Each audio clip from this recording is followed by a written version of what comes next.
is a video about half double knitting. I have a small swatch here, and I have some half double knitting here on this edge and on this edge, and plain stockinette in the middle.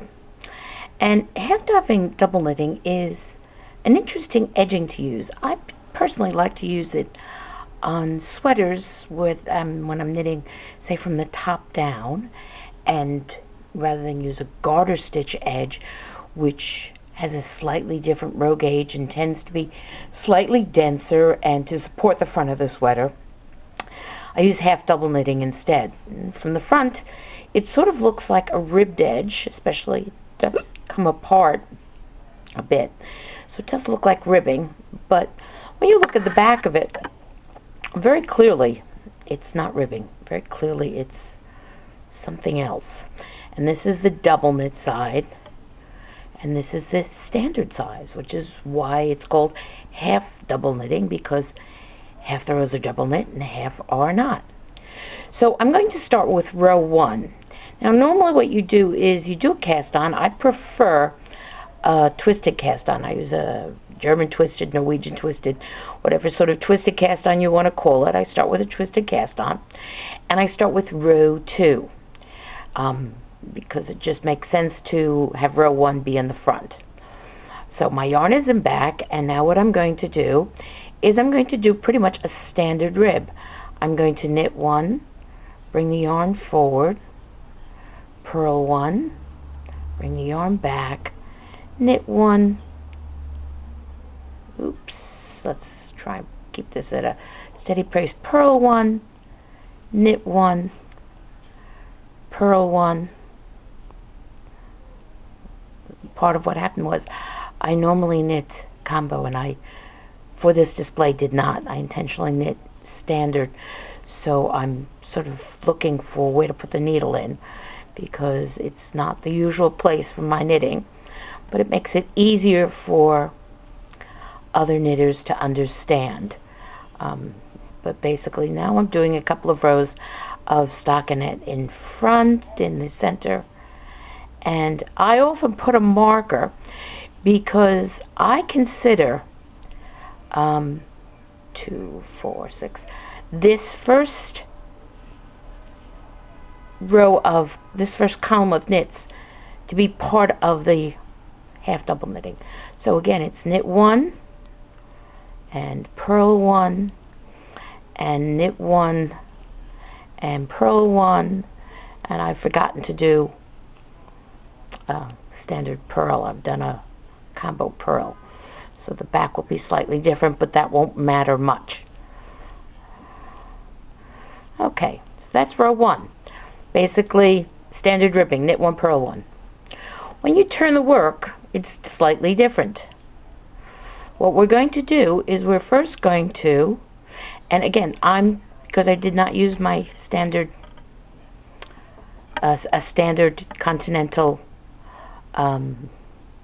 purl, the stitches are going to be mounted differently, but the mount doesn't really matter. What matters is what you're doing with the stitch.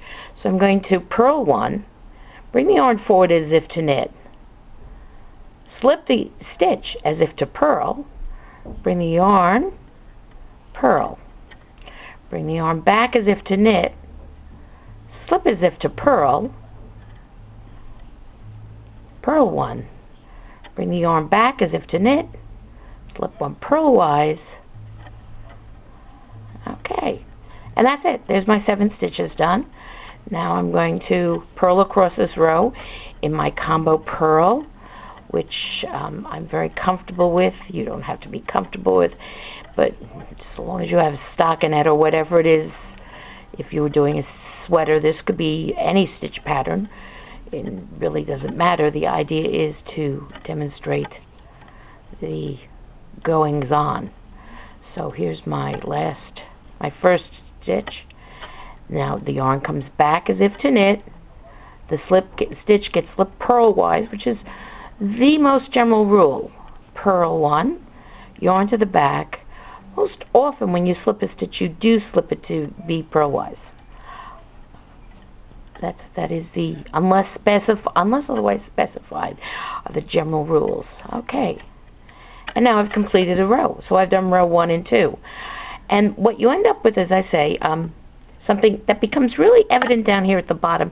If I give this a little stretch, I'm going to put this away from the tip of the needle. If I stretch it a bit,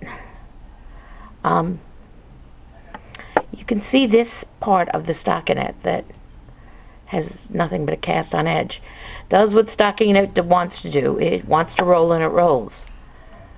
But the standard double knitting does not. It acts more like a ribbing, and it will not roll. So if you were starting your sweater with a ribbing, you could switch from a half double knit rib to a standard rib and back to a half double knit rib.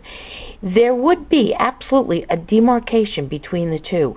You would see the difference, but it wouldn't be a gross difference. It would be a subtle difference. And one of the things, as I say, I do like this for button band because it's firm. It is thicker. It's a little bit easier to tell on the side that it is a thicker material.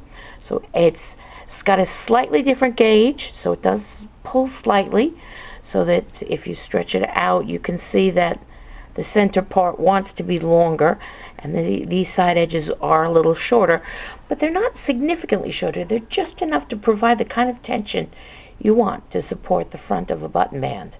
I've actually done buttonholes in this, a three-row buttonhole, where I make sure that I knit with a purl, then do a yarn over here, so the buttonhole comes in this purl ditch and becomes almost invisible when done. I tend to like 7 stitches for a button band. For a baby sweater, I might only do 5.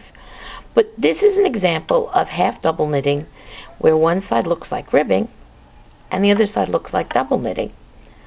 And there is, the second video I have is one side looks like, both sides look like garter.